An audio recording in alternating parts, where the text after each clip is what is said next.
Welcome to the CISO Corner. My name is Mark Houpt. I am the CISO at DataBank, and with me I have my wonderful friends and guests here to talk about StateRAMP today. I have Leah McGrath, who is the Executive Director at StateRAMP. I have Noah Brown, who's with Knowledge Services, and Harvey Seale with Mimecast, who is my co-host today. And the two of us today are going to grill Noah and Leah about how to become StateRAMP and all the information about StateRAMP. So first of all, Noah, why don't you introduce yourself? Thanks, Mark. Like I said, Noah Brown. I'm the Chief Information Security Officer at Knowledge Services. My background, I come from the DoD side, been a federal employee, a federal contractor, and then moved over to the private sector working with Knowledge Services. Over that time, I started at Knowledge Services around 4 years ago, working with them to move their platform to FedRAMP ready and going after a FedRAMP audit.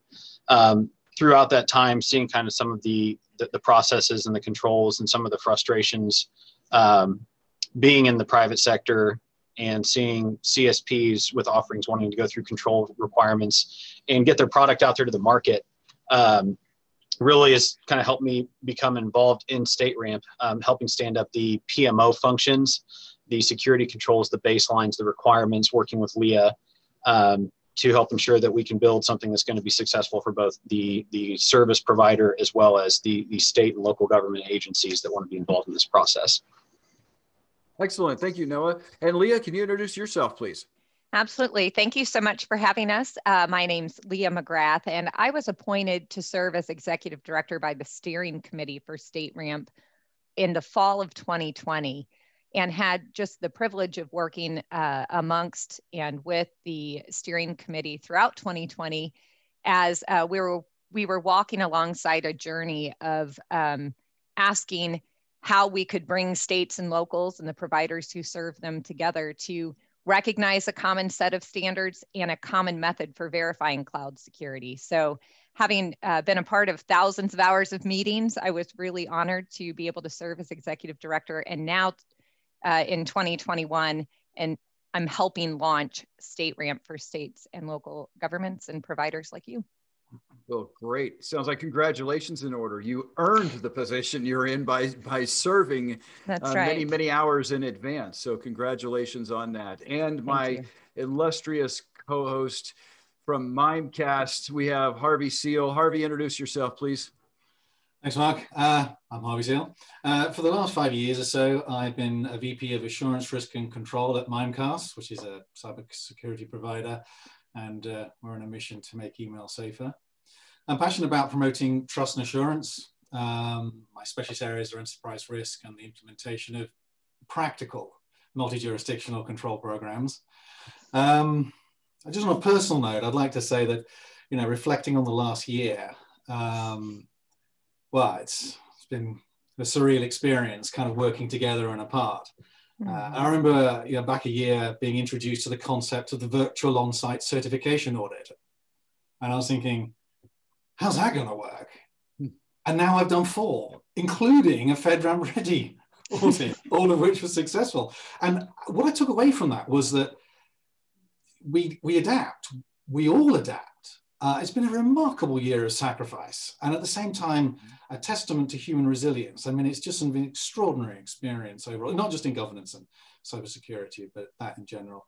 Just at a final note on StateRAMP, we think it's a very exciting prospect. I mean, Mimecast are passionate about promoting cybersecurity in the cloud and specialized and standardized security benchmarks, frankly, of any kind, that makes it safer for public sector organizations, big and small, to select a cloud vendor to support their services will always get our vote.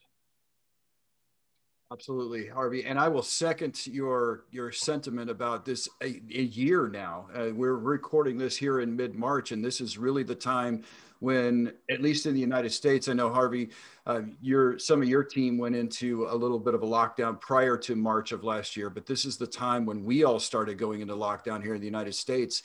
And the adaptability, and this podcast is an example of that adaptability. Here we have people from 3 different time zones from multiple locations across the world, literally. And we're able to come together, have this wonderful conversation that we're about to have, the conversations that we've had leading up to this, and collaborate in this manner.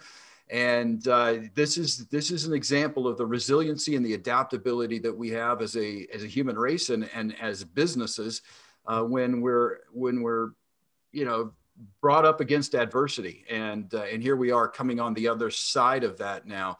And just before we all got on the recording, we were talking about different sporting events and such going on, and how we're getting able to come back to a little bit more of a normal type of situation. So this is adaptability, resilience, all those things that we preach in IT all the time with our data. We're living as people. So let's jump straight in, and I want to turn over to Leah a little bit to talk to us, just to give a little bit of a primer about what is StateRAMP and how did StateRAMP come about, how that year worth of development that you did, Leah, what occurred during that time? Give us some background on that period. Well, and I think for the background, it really begins probably a few years prior to last year, with lots of conversations being had between individuals who are involved with the National Association for State Chief Information Officers, and for the state procurement officers, and for all of those who are serving as security officials for providers, as well as for government, trying to figure out that best way, as you said, Harvey, to validate and verify that the cybersecurity or their cyber posture is secure for the providers who are serving state and local governments. And so what we saw was just a culmination of different conversations that led to a few folks saying, what we really need is we really need a StateRAMP. And they said that because they had looked at what FedRAMP had created. So vendor verification is a requirement for the federal system, as we know, for federal agencies to do work with the federal government. If you have a SAS, an IAS, or a PAS that stores, transmits, or processes government data in the federal government, you've got to be FedRAMP authorized. And that's just a requirement for doing business. But to maintain a FedRAMP authorization, you must have a minimum contract with a federal agency. Additionally, states and local governments don't have access to the information, to the reporting that exists in FedRAMP. So what we saw happen was pockets of, states or RFPs where they were requiring FedRAMP authorization. Well, doing that meant that they were limiting the pool of providers who are available to provide that service to state and local government. And so understanding that and understanding the gap, and rather than having every state or every local government create their own FedRAMP, if you will, which everyone acknowledged would be a nightmare, and also no one has the budget or bandwidth to do. Why not try to bring states and local governments together to create a shared service model for verifying cloud security, so that providers can go through that verification process once, they can report the continuous monitoring in one central place, and then that can be shared appropriately so with states and local governments who are working with those providers. So it's really built on it. It's based on NIST, similar to FedRAMP. It is also modeled in part after FedRAMP by relying on an independent third-party assessing organization audit. But it's designed for state and local governments and for the providers who serve them to have a verify once, use many approach. So that is what StateRAMP is. We're a nonprofit. We're governed by a board of directors, and we've got committees and a steering committee as well, who are comprised of a majority of government officials, employees. So it's government-led, but we do have minority representation from private industry and subject matter experts, and excited to see how things go this year. Great. So Noah, you come from a DoD background. You've had a lot of experience with FedRAMP itself. Why, Leah talked a little bit about it, but why do the states need StateRAMP, and why do they need to come through yourself at StateRAMP instead of creating individual entities within their own states, and also talk to us about how they are coming together to collaborate a little bit on this, and accepting of the StateRAMP organization, if you could.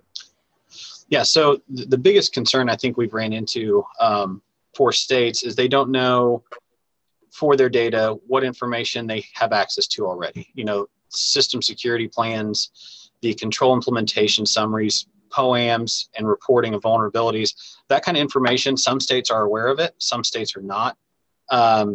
And it's understanding that if someone is FedRAMP authorized, all that documentation is out there and it's available. It's a matter of whether or not they're able to receive access to it and be able to utilize it to make an informed decision about where their data is going to sit. So the PMO, what we're really trying to do is to make sure that we have the write-ups on the controls, we have the information, we have a clear picture of the service offering that's being utilized by the state or will be utilized by the state, and performing the job of the intermediary between the two, working with the service provider and the 3 PAO to ensure that the system is secure, it's been audited, and the information that the state needs is available. Working with the state to ensure they understand if there's any issues, deviations needed, problems related to that service provider that they should be tracking or aware of to accept responsibility for. And that's just part of the audit piece. Then once we move into the continuous monitoring, you know, a lot of these states are stretched extremely thin on personnel and the ability to handle, you know, there's enough going on from your own data center, from your own infrastructure, handling vendors and third party offerings from the state level is just a huge mountain to try to climb. So what we're trying to do is standardize across the board for all these service providers how that reporting will work, and then coming in on behalf of the state and doing the review of that information, doing the review of, you know, vulnerability scanning and POAM requirements and any issues or deviations or problems that they know of. And rather than trying to take an authoritarian type view of it, we're trying to make sure that we're making the state aware and that there's a plan to remediate or fix those problems, keeping that the service provider still has to do business with that state, but the state needs their data secure, and trying to ensure that the communication goes that way between both parties. No. Can I just build on that a little bit? Because I think that's quite significant. Speaking as a CSP that's gone through this process, you know, you get the broad guidance, and the rest of it you kind of have to find out for yourself. And when you start talking about continuous monitoring, I mean, it sounds like this in all the kind of literature, when you're talking about FedRAMP, when you're doing the investigation to start off with, it's almost like a footnote, and it's a really big thing. And to get that kind of support, that's really important. Absolutely. And I think as we were going through ourselves through the FedRAMP Ready audit process, there's just a lot of unknowns. It is the goal. I would prefer for the PMO, you know, as we're working with these service providers, if they know a prospective state they're going to work with, or if they have prospective customers, they may not be in any states, they might be in states already. Mm-hmm. But rather than the service provider kind of being stuck in that scenario where they have to try to reach out and find information, they have to, you know, try to find someone at that state who might have an answer for them. You know, the PMO and StateRAMP, the organization, we can step in with that state and say, hey, here's where their questions are. Here's where their problem sets are. What is acceptable to you? Rather than, again, the generic kind of guidance makes it really difficult, especially for small service providers, just to figure out and understand what they need to do. Yeah. Right. So on this podcast, we have my representation at DataBank. We're an IaaS and PaaS provider in the cloud. We also provide co-location services.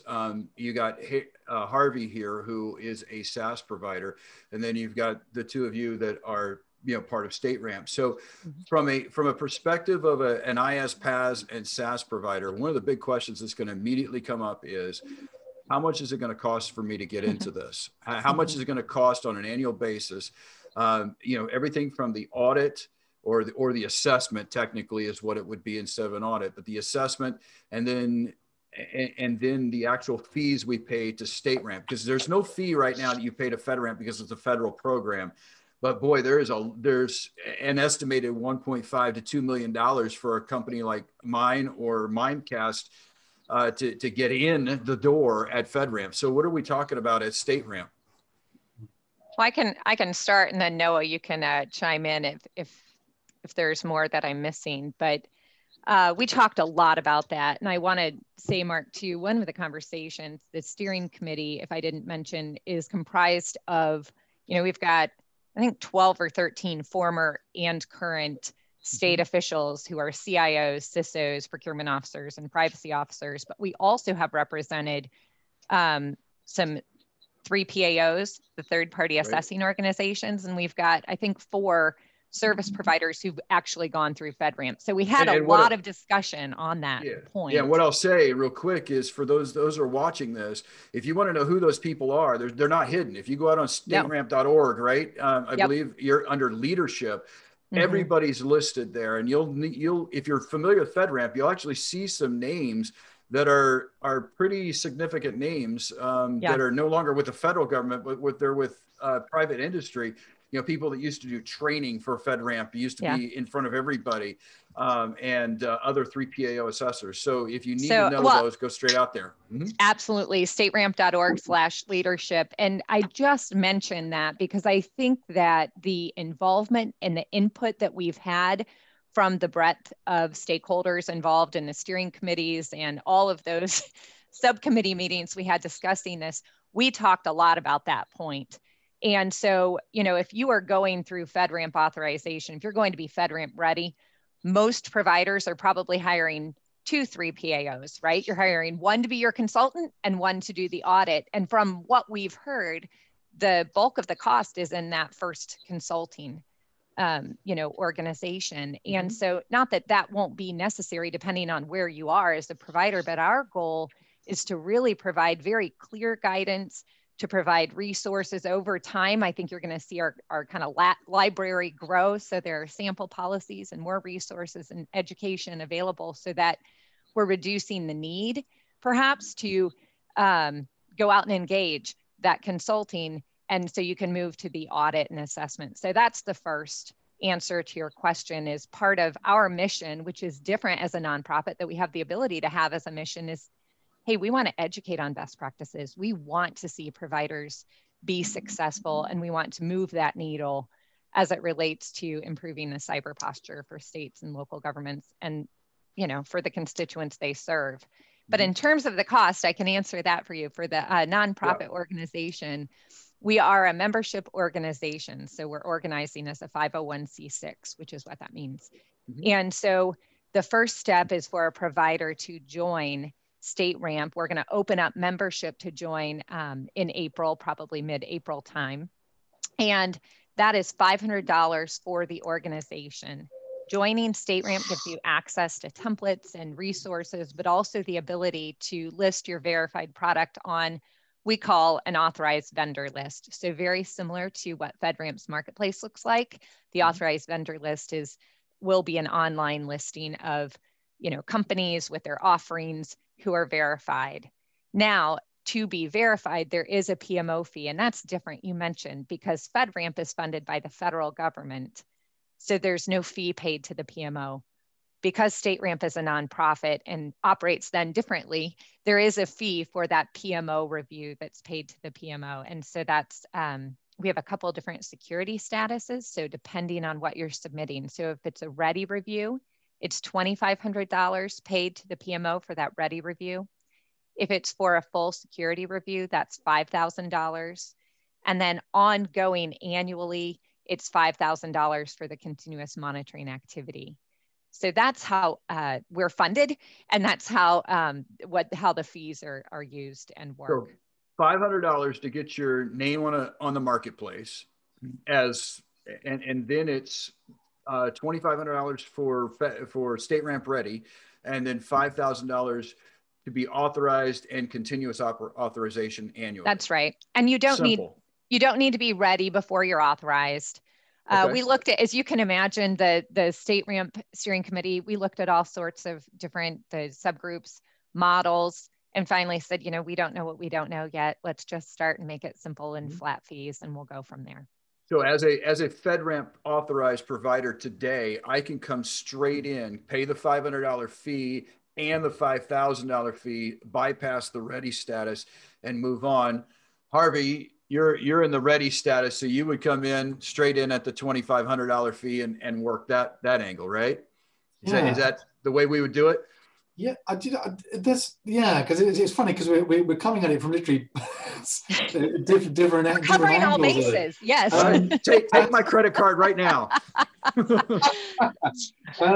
So I guess just building on Mark's point. So if you've got an authorization to operate already, then you've got a process there. Yes.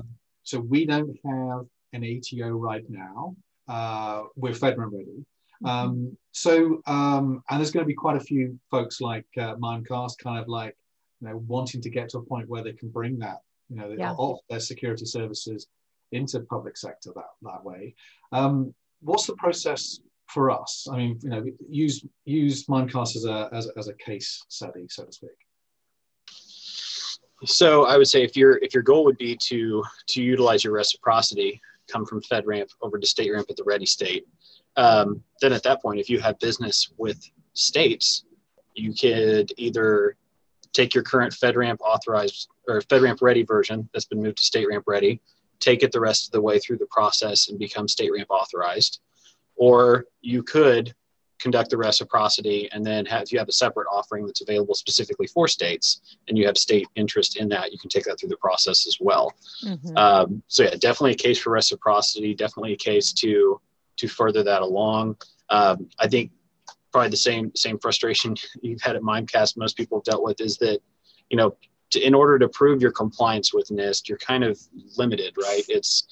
You have FISMA, you have FedRAMP, and up until then, there was really no broadly accepted way to audit NIST controls and to ensure that you're meeting security requirements. So yeah, I think you'd have, from Mimecast perspective, you have multiple options and routes you could go in that path, with the quickest obviously being the reciprocity. Okay, fantastic. Okay, sorry, just to add one more onto that. It seems like a convenient place to bring it up. So sponsorship. Yeah, I was just thinking that.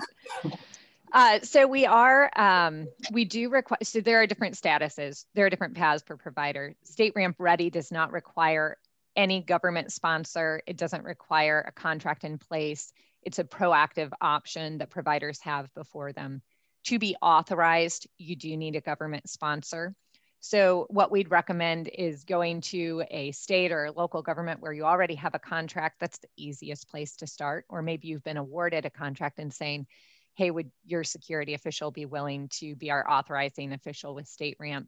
Or if you have questions about that, you can reach out to us, go to info@stateramp.org, or I'm Leah at stateramp.org. You can email me and we can try to connect you with some of the states or local governments who are interested in that as well. Wonderful.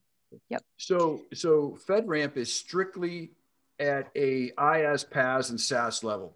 So a company like myself, who also does co-location services, basic data center services, physical security, environmental systems. We provide the cage, the rack, the real estate for somebody to put their systems in.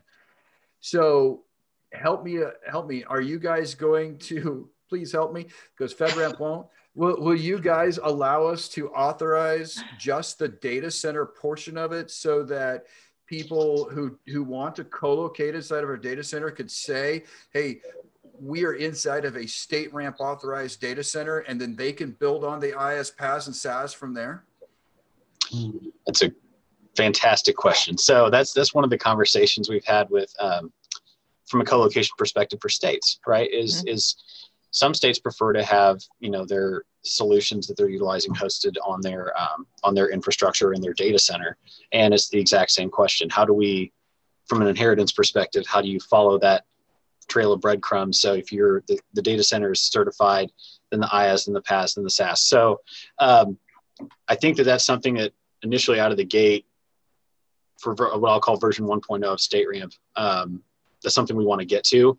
And that's part of kind of the guidance for the standards and technical committee. And I think we can talk a little bit about this too, is all the different security requirements, co-location, how do we handle that, CMMC, revision 5 of NIST 853. The list goes on and on. The goal being that standards and technical committee, we really have a lot more flexibility on the StateRAMP side to kind of broaden our horizons a little bit on what we want to do, how we can help. And that's the key point, is help some of these service providers who are kind of disenfranchised, whether it is their offering or wanting to do business with states and requiring to do security assessments, but not having the ability to reuse that information. So I think that co-location is something it's already come up, not even from this is the first time from the service provider side, but I've heard it a lot from the state side. And how do we tackle that? So I think as additional providers go through this process and they become or working towards becoming StateRAMP authorized, I think you're going to see a push for that co-location to happen much, much faster, or the process for it, because a lot of states are going to want that information in their data center, and they're going to want to have their co-location setup approved. Right. And Mark, I'm going to add your name to that working subcommittee. Bring it on. I'm all for it. I have 64 data centers that I'd love to get certified. Yeah, no, it's a good because question. It really is something that is a challenge. And to be fair, I kind of threw FedRAMP under the bus a little bit, but reality is they always point people towards FISMA rather than towards FedRAMP. And I get why, but there is a real need for having the entire package being reviewed. And it's really, the argument I've given to at one point, Matt Goodrich and others there at FedRAMP was, hey, look, you're already assessing the data center as part of IaaS or PaaS anyway. All you have to do is say, okay, take out the IaaS and take out the PaaS, and here's the certification for that. When they were talking about FedRAMP Lite, I say go FedRAMP Lite and give us the co-location thing that everybody's asking for who does this business. And so it's encouraging that you're hearing us, that you're interested in doing that. And yes, I would love to serve on the steering committee and work with that. So yeah. So let's move on to a little bit about the states that have adopted that adopted StateRAMP. So who has adopted it right now? Is there any sort of legislation out of these states that's requiring this? And on the flip side of that, are you having intention of lobbying states to address legislation, or even anything beyond just saying, hey, come join us, but to make some sort of official with StateRAMP?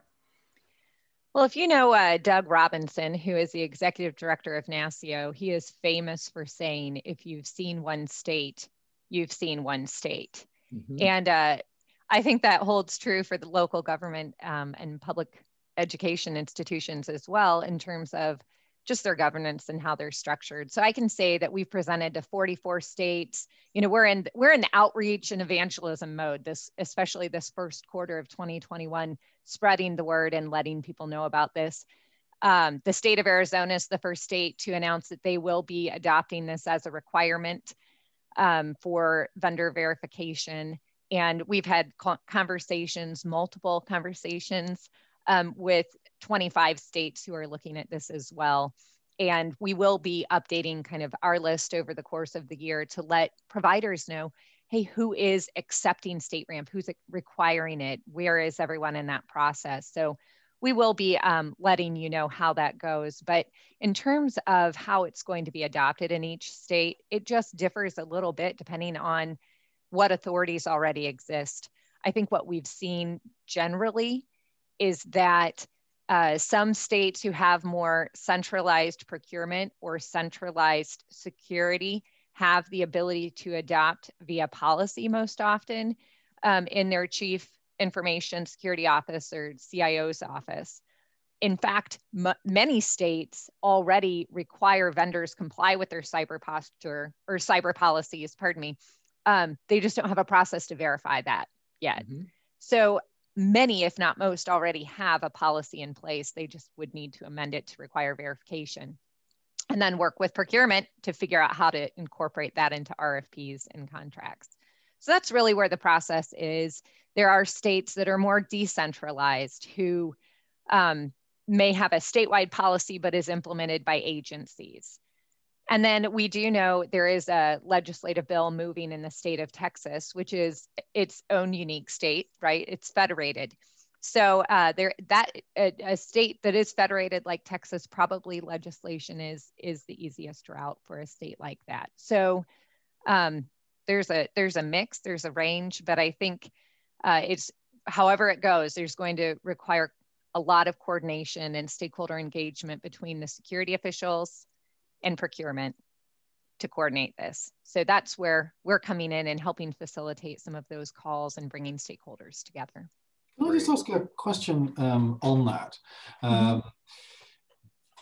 So you quite when you talk about the kind of like you get kind of like the 3PO to help you on the consultation side of things, and you've got a separate independent one for the authorization process. One of the most frustrating seeming enigmas of the entire process was that how often the phrase "it depends" came up. So you're spending a lot of money, you're diverting a lot of resources. Right. In our case, we built totally separate environment from scratch, for federal customers. And we were saying, okay, great. So FedRAMP moderate impact, it does this. This is at the consultation stage. And we'll say, okay, so what about, I don't know, US person on US soil? Or what about FBI fingerprinting? How does sieges get handled in this environment?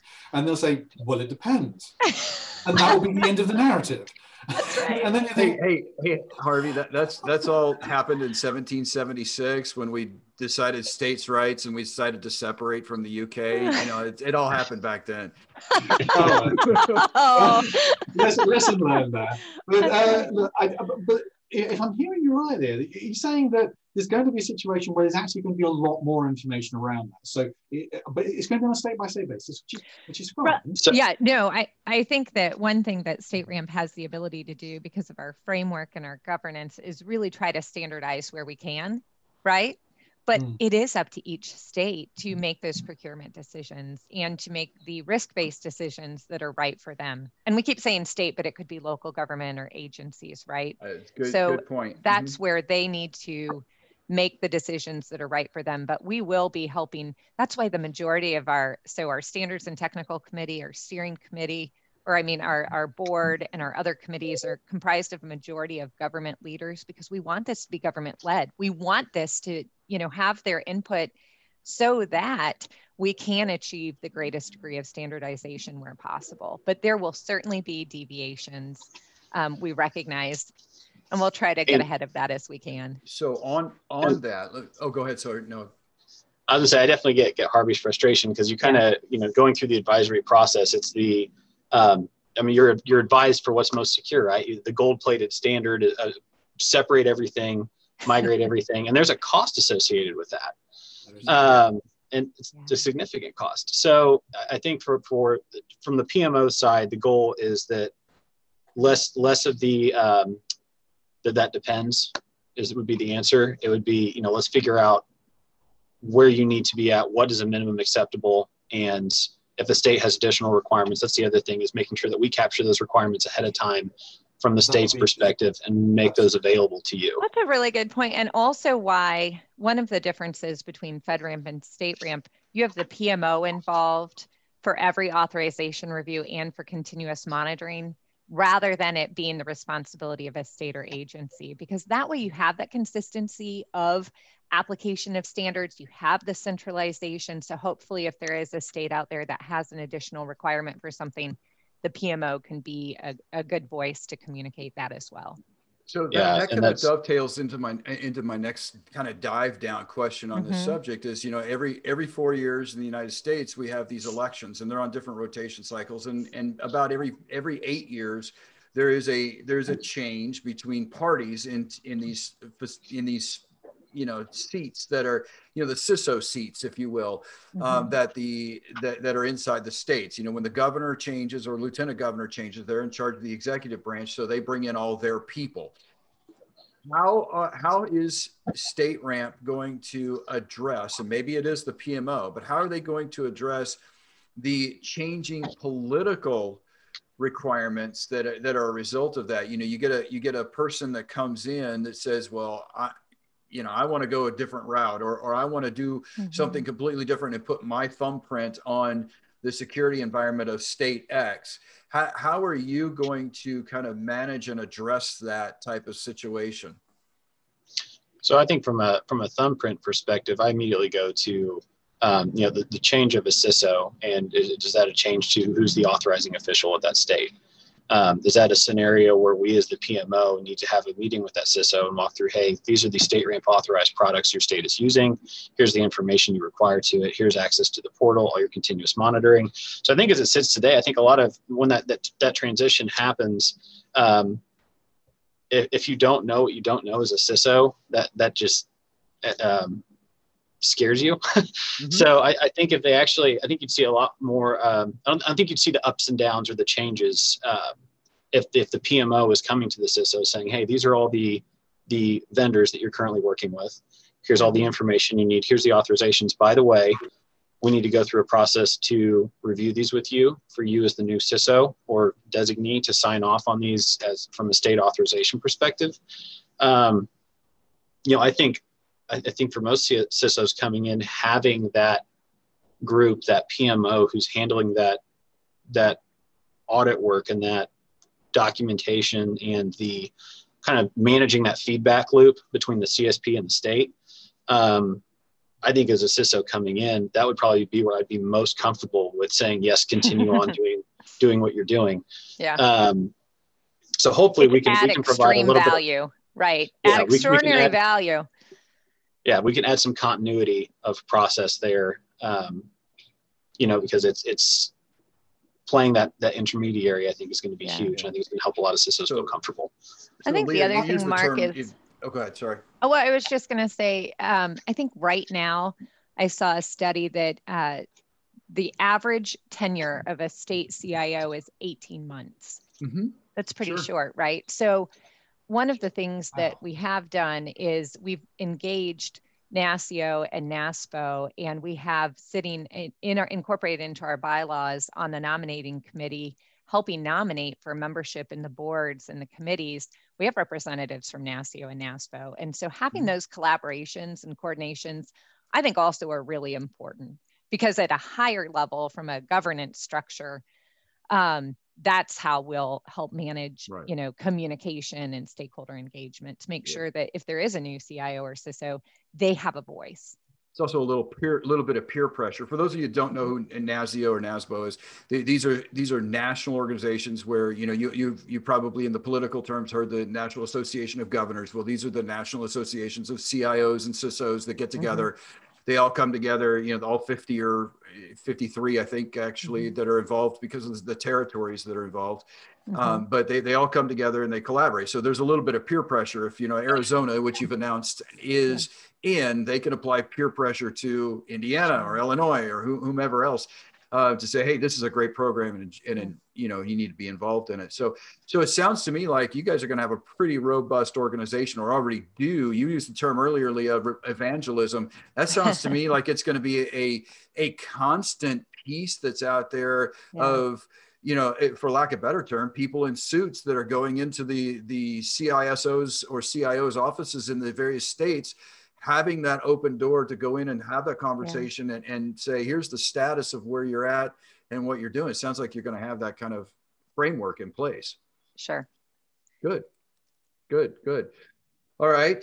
So, Harvey, as a SaaS provider, what are some questions that you might want to ask? And we've kind of focused on really the background and moving forward with StateRAMP, and we have made clear that StateRAMP is not just state, it's local and law enforcement, education as well. So Mimecast is a provider of some of the services that these offer. What kind of questions do you have that that you would like to ask as a SaaS provider of this team here? Technical questions or otherwise. Goodness me. I got to limit it to. No, you could. You're the co-host. You could do whatever you want. I'm just giving you the floor for a while. How's that?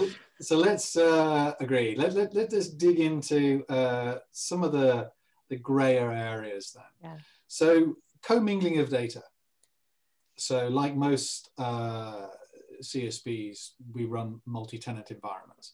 And, you know, and you get, and this is beyond the "it depends" debate when you get into this, because it's like folklore. It says, well, okay, yes for this, but these providers won't want to be on the same environment, even though it is logically separated. They won't want to be, they want to be physically separated. What's your feel from a SLED or from a StateRAMP kind of perspective around that? Because obviously there is, it's a broad church, isn't there? There's municipalities, there's private and public CGIS information, there's police departments, there's farming support entities, you know, varying degrees of impact level there. Mm-hmm. So do you have any thoughts on that perspective? So commingling in data, I think kind of like what you're saying, the disparities in organizations, I could tell you that there are some states who would be fairly comfortable with a certain degree of commingling, and then there are others that total separation would be what they would require. Obviously at this state, we have not had someone come through and run into an issue with that. But ideally, the difference being for us versus FedRAMP is, you know, complete and total separation of customer data, completely segregated. And obviously the 3PAO, if you're dealing with them in an advisory or an audit capacity, they're going to tell you 100%, you know, the complete separation, complete separate infrastructure for everybody.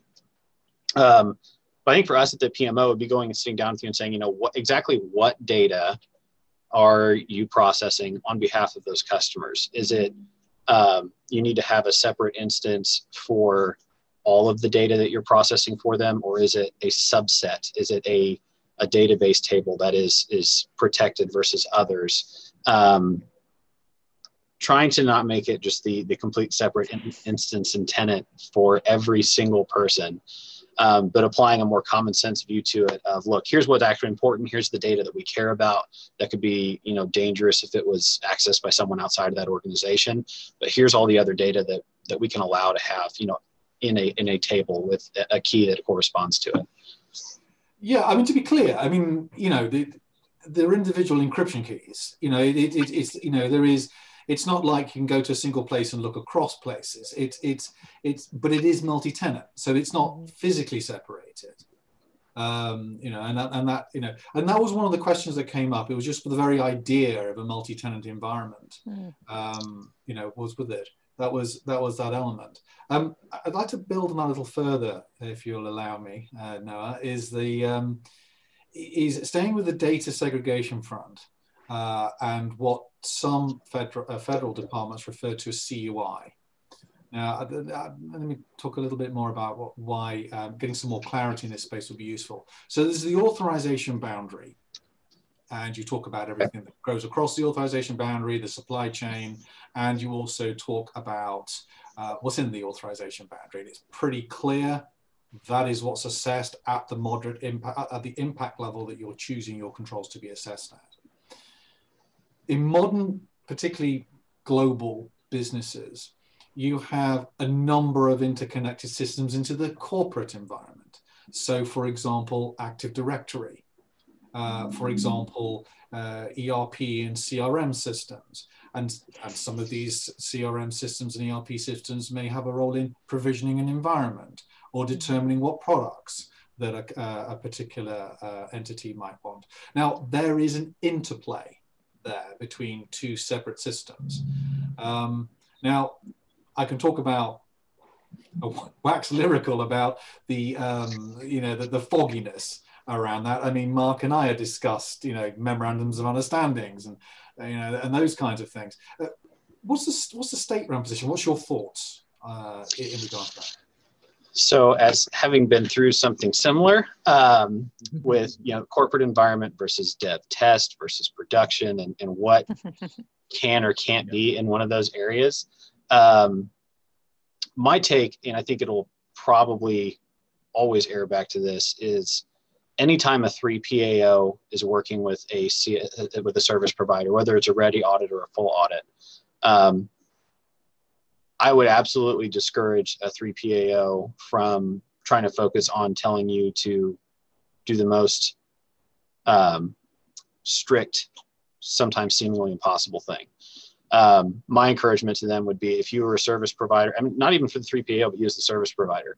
If you are going through an audit and you have, something like Active Directory, which if you use any modern authentication, whether, personally, I don't like the idea of my Active Directory being solely in the cloud. I prefer, I prefer some type of on-premise and hybrid solution, but those scenarios, I mean, there are valid reasons for that, right? It's you want to maintain control of the stuff that's allowing you to access your systems and gives you your permissions. So scenarios like that and what environment it needs to be in and how that boundary is drawn, I would prefer for service providers, if they have questions, if they have even a disagreement on implementation, to get the PMO involved. We're more than happy to answer questions. If it is, hey, we're being told that from a corporate environment, we shouldn't have this here, but here's our reasoning why. More than happy to come in and see, okay, what exactly is happening? How are you trying to implement this? What is, even if it goes to, what do you have in place on your corporate side that could help protect that instance, even though it is not part of your production boundary? So try not to take a broad stroke approach, right? It is, hey, let's rather than it being that depends, I would say that depends with the caveat that we're more than happy to get involved and help decide what's the best middle ground to fix that issue. So there's also an appeals committee in place. So that's where I was going to go. If there's from a governance, right? So if you're like, hey, that's great, I have the PMO's input, but will the state or the local accept it, right? Because that's the other question. So we have an appeals committee that is comprised of a majority of government. It's chaired by Owen Zorg, who is the Chief Privacy Officer for the state of Arizona and oversees StateRAMP now. And with Arizona's involvement, it made sense to have him involved in this first appeals committee as well. And so we have a number of people on the appeals committee who will review if you had a question like that and make a recommendation. And again, that hope is by having that appeals committee, we can drive toward a common sense intent and purpose solution, as opposed to thou shalt do this every time. And so it also create standards that make sense for states and local governments as well as the providers moving forward. Yeah, and I think that's great to hear. I think from the PMO side, from the standards piece, like Leah was saying too, is, if there's control requirements that we're seeing, a large number of states are accepting to implement it this way, then let's change the standard, right? Let's go back to that standards and technical committee and to the overall steering committee and say, look, we want to tweak this standard because we've seen over the last, X authorizations or assessments that have been conducted, this has been what has been accepted by the state. We'd like to formalize that, and then we can make that available to the service providers. So they can skip that question of, hey, I know this is what it says, but what's acceptable? And just we're trying to get as much of the information out and as transparent and available to that service provider coming into this process, because it is a lot to try and wrap your arms around. Yeah, and just to build on that, it's a high security bar. It has to be. I don't think no one's railing against that. It's the support and guidance, and I don't know about you, Mark, but this is what's coming through loud and clear here, is that there's a lot of support to help you understand what the requirements are.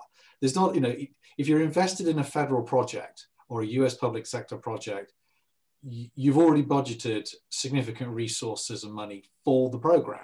You expect it to be at a level, and just getting that extra support and guidance, I think, is going to be extremely powerful. It is, absolutely, and there's positives and negatives to that. And this is not intended at all to bash FedRAMP. They're the federal government. They do the things they do. They're mandated to do that. But this is the value of a separate entity, not-for-profit entity that's managing this, because they can then make the changes that are necessary, that are right, and stay up on technology. They also have a mandate where the federal government doesn't necessarily have to. They have a mandate in order to stay in business. Even as a non-for-profit, they have to be able to be, user-friendly, if you will. The federal government's the largest corporation in the world, and they can say, this is the way it's going to be, and you deal with it. And so that's the difference in the value that StateRAMP brings. Now, the flip side of that, and then I'll toss that out for this question, and then we'll need to start wrapping up. But is there any concern out of Noah or Leah that because you're going to be more friendly, because you're not necessarily tied to the federal government, that StateRAMP is going to be viewed as an entry point to FedRAMP, and you guys are going to be overrun with people that are starting out to get that StateRAMP ready, to get authorization, to be testing their controls and preparing, then to move into the FedRAMP side of things. And as a result of that possibility, are you reaching out to FedRAMP and having direct conversations about those types of situations? So to answer the last, we've had conversations with FedRAMP from some individuals with the PMO and the GSA and others, not on that specific question that you just posed, though. Right. I do think we've talked about how do we, we don't know exactly what's going to be coming. So how do you prioritize, right? So if we do find a number of providers coming to be StateRAMP authorized or StateRAMP ready, there may have to be a prioritization based on, well, are you doing this proactively, or are you responding to an RFP or a contract in a state that's required it, right? Because if you are responding to something that's required it, we're probably going to move you to the front of the line. Oh, so every salesperson has an RFP in front of them, I guarantee well, I'm sure they do. Okay. I'm sure they do. So those are some of the things that, we'll talk about. We've also talked about having kind of developing over time, I'm going to say a pre-ready questionnaire to understand how ready are you, right? Before the PMO starts investing time, where are you in that process so that we can be assured it's, we're not in that situation. Okay, good.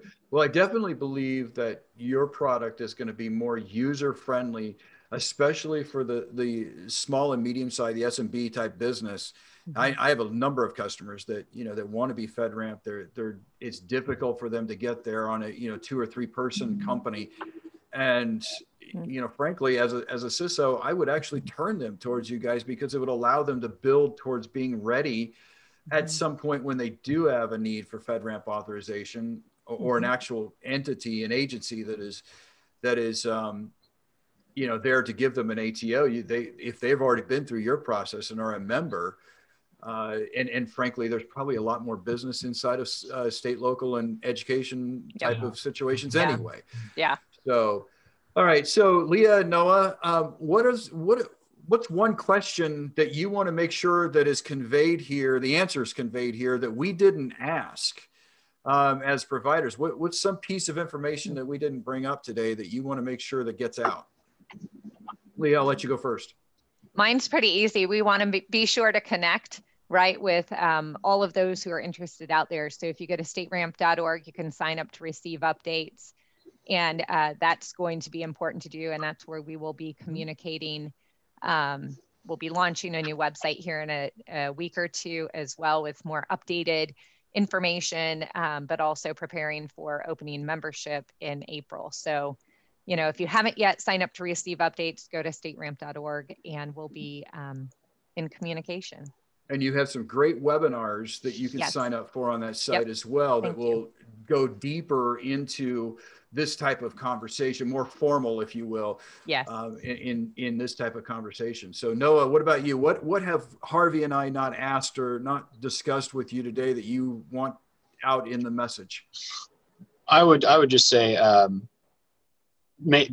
encourage people to get involved as much as they can. And like Leah was saying, attend those webinars, but also provide feedback.